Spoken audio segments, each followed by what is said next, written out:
কাশ্মীরে সম্প্রতি পর্যটকদের উপর হামলা হয়েছে নিয়ে ভারত হিন্দুত্ববাদী জোশ উত্তাল। এই ধরনের হামলা সম্পর্কে ইসলামের বক্তব্য কি?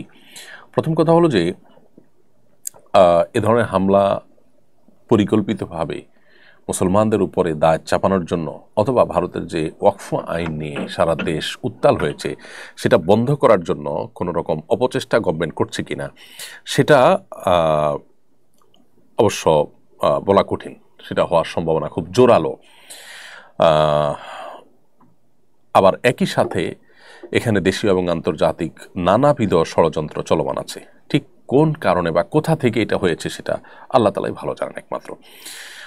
এটা হলো একটা বিষয়। দ্বিতীয়ত হলো সেখানে হিন্দুত্ববাদীরা যেভাবে ইসলাম মুসলমানদের বিরুদ্ধে বিষোদ্গার করছে এবং মুসলমানদের নিধনে তারা আপনার অগ্রসর হয়ে আসছে, সেটার ফলশ্রুতিতে রীতিমতো এ অঞ্চলে যে অশান্তি বিরাজ করছে তার পরিপূর্ণ দায় তাদের। এবং যে পরিমাণ মসজিদ মাদ্রাসা তারা ভেঙেছে, যে পরিমাণ মুসলমানদের নিধন তারা করেছে, জুলুম তারা করেছে, তার জন্য